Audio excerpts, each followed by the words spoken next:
During my time with The Last of Us Part 2, I was reminded of an interview creative director Neil Druckmann gave some years back regarding the ending of Uncharted 4 and how he felt it was going to be divisive. He said indifference would be the worst thing. I would rather have people hate it than be indifferent to it. That attitude 100% applies to The Last of Us Part 2.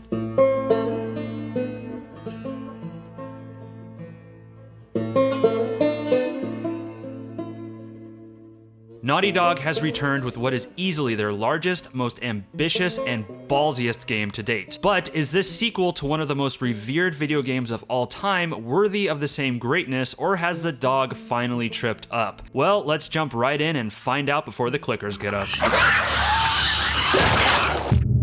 Set 5 years after the original game, Last of Us 2 puts us in the worn sneakers of a 19-year-old Ellie. Living in Wyoming with Joel, Ellie is living a happy life surrounded by friends, nerddom, and a healthy amount of infected extermination.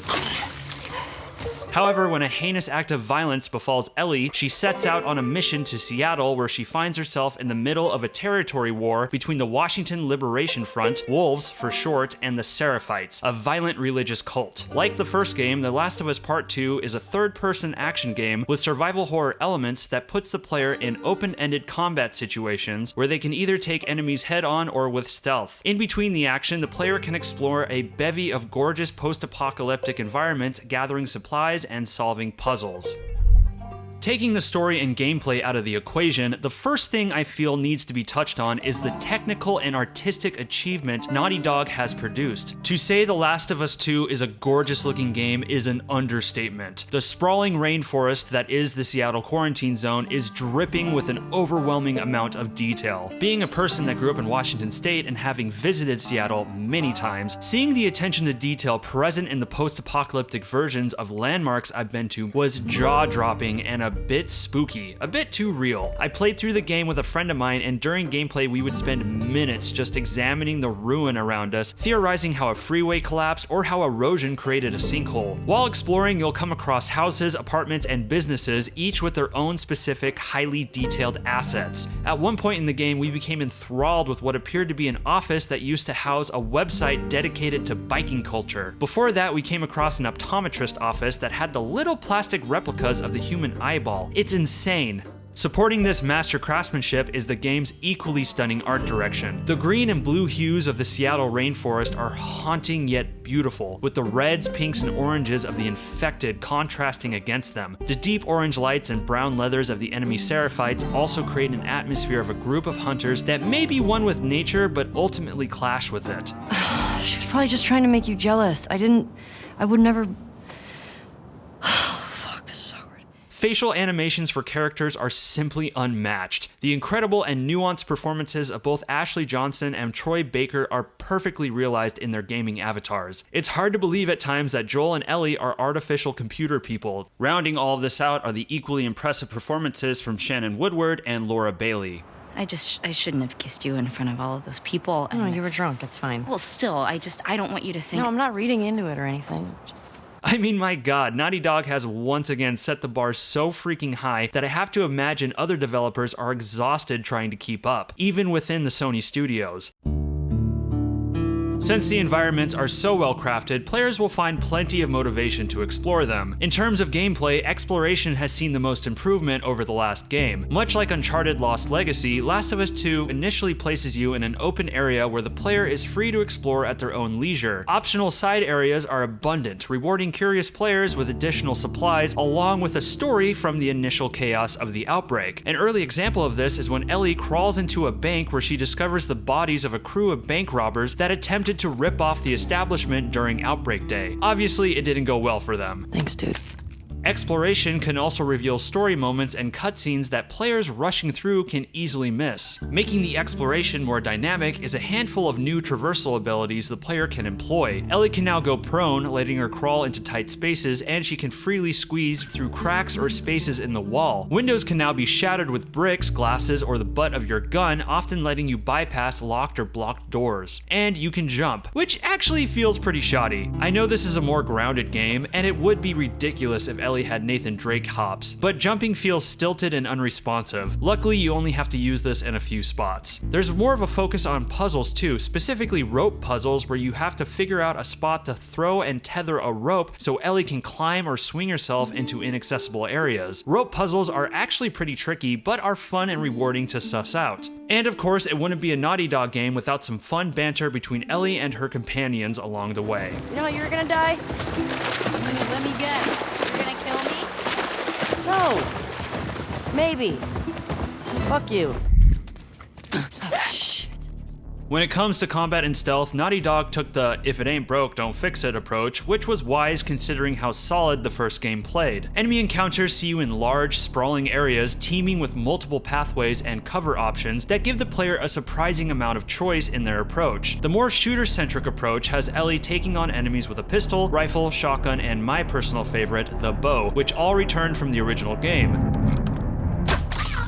The shooting feels good and meaty, coupled with the outright disturbing death animations of your enemies, making for a visceral combat experience that will make you want to take a shower afterwards. Hand-to-hand combat has been overhauled, playing similar to the system from Uncharted 4. When in fisticuffs, the player will have to watch for enemy tells and dodge around them using the L1 button and set themselves up for attack. It's a fun system that could feel a little tighter, but I think it conveys the brutality and exhaustion of the moment effectively.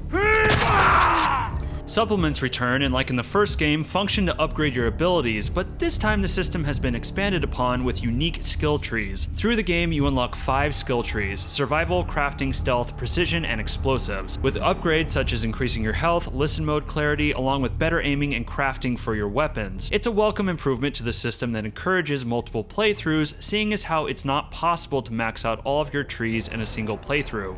Taking the stealth approach, players are now able to craft silencers for their pistol, which is key for taking out enemies quietly at a distance, or when you need to panic kill a guard who is coming upon your position. However, the silencers only last a few shots before they break, forcing players to consider their shots carefully.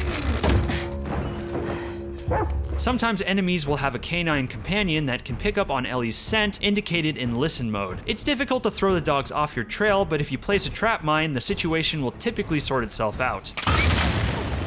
Tall grass now litters combat areas, which is great for those who want to do their best Naked Snake impressions. Where Doom Eternal forced players to keep moving at all times, Last of Us is kind of its stealth equivalent. The player can't hold up in one spot too long before the enemy AI starts to put pressure on them. You have to be making split-second decisions at all times, and a lot of the fun in the stealth is improvisation that comes about when the bad guys start to zero in on your position. However, as much as I enjoy the stealth system, I have a few annoyances with it.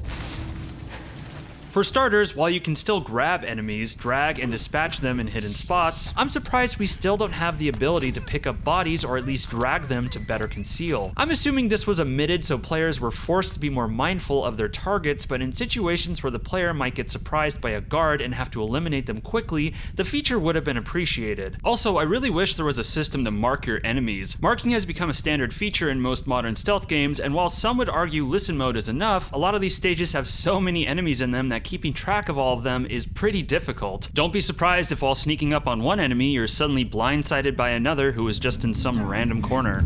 Got a visual on her! Plus, when you have an AI companion, they are able to mark enemies for you, but only in certain circumstances. Why can't I? It's the girl! Despite a few gripes, in general, I really enjoyed the gameplay. It's not leaps and bounds over the first game, but it's still fun, unpredictable, and brutal. However, I have one overall criticism of it, and it actually relates to the game's length. It took me 25 hours to finish The Last of Us Part 2, which in my opinion is way too long for a third-person action game. Now, on one hand, I have to applaud Naughty Dog for this, because where most developers and publishers are happy slicing off portions of their game to resell to us as DLC, Naughty Dog gave us the full package and made sure we were getting our money's worth. The problem is, around the 15 to 16 hour mark, the gameplay stops evolving. You aren't given any new abilities other than filling out the rest of your skill tree, and while you do come across new weapons, they aren't going to change anything up drastically. The combat portions do become more complicated and offer some curveballs, which are fun, and the set pieces you get to play through in the final hours of the game are some of the most incredible things I've ever seen put into a video game. But when you hit the 20 to 21 21-hour mark and are yet again shanking and shooting groups upon groups of enemies in ever-expanding areas like you've been doing for the last 20 hours, the game can start to lose its luster. In fact, it actually starts to feel pretty stale. Now, a big disclaimer here. I marathoned this game in about 2 days with very few breaks, and some of my opinion here probably stems from the general exhaustion I had from this. So depending on what pace you take, this might not be an issue for you. However, I will say that if Naughty Dog does release another third-person game of this epic scope, I would challenge them to keep finding new challenges and gameplay elements for the player to contend with, even up until the final few hours. Jesus Christ, Joel. What do you do?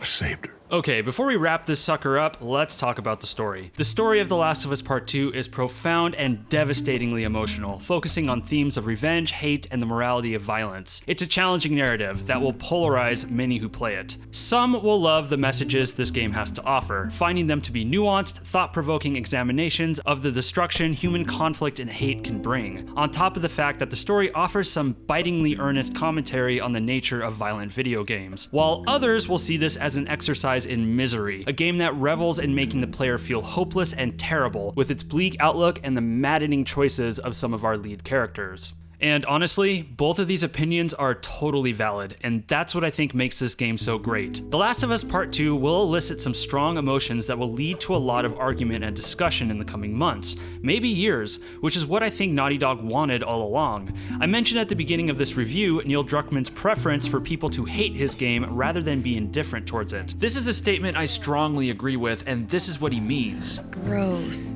The purpose of art is to elicit emotion of any type, whether it be happiness, sadness, or anger. No emotion is exclusive to art. We enjoy art that makes us happy because we as human beings prefer to be happy, just like we shy away from art that makes us angry and sad because we simply don't want to feel that way. But that doesn't necessarily make it bad, and it certainly doesn't mean it doesn't have something to teach us. If a work of art makes you feel nothing and is unmemorable, then clearly something didn't work. That's what Druckmann was getting at. A work of art might make you mad because you hate the artist's choices. I know I've raged at my fair share of stories for choices I didn't agree with. However, always consider that your feelings might be the intention of the artist to get a specific idea across, and that idea might actually make a lot of sense for the character's growth. And of course, if you don't want your entertainment to make you feel a certain way, that is totally fine. Some people enjoy horror because they like being scared. Some people don't. Just like some people like their movies to be like John Wick, while others prefer films like No Country for Old Men. Both have their place in the medium.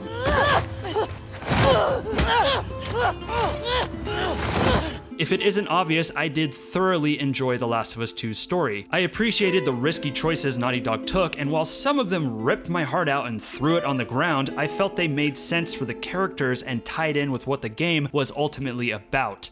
Hate. It's not going to be everyone's cup of tea, and that's okay. It's not supposed to be. Do I have my criticisms of it? Oh yeah, definitely. The game is a slow burn. Not a boring slow burn, but a 25-hour slow burn nonetheless. The initial hours of the game feel like a pretty underwhelming and straightforward revenge tale. It wasn't until the 10-hour mark that the game's story really started to grab me. Also, while I appreciate the narrative's core message, the game can be pretty heavy-handed with it at times. There were a few moments where I couldn't help but say, yeah guys, I get it, to my TV. Otherwise, I have to say this is the type of narrative I crave in all mediums. Stories that make me feel and make me think and challenges me as the viewer. You often see these narrative risks in books, movies, and TV, and to come across it in gaming is a very special thing.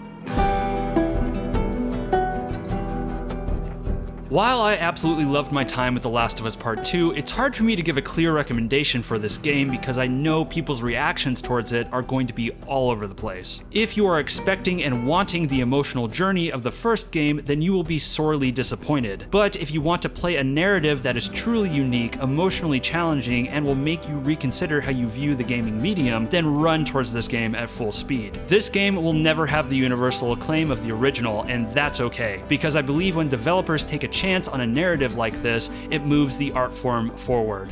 If you enjoyed this video, please do me a favor and click that subscribe button and hit the like icon. It's a huge help in my battle to appease the all-powerful algorithm. I post videos every Thursday, so be sure to ring that bell so you are the first to see them. I'm Kirk, and thank you for watching this video. Stay safe out there.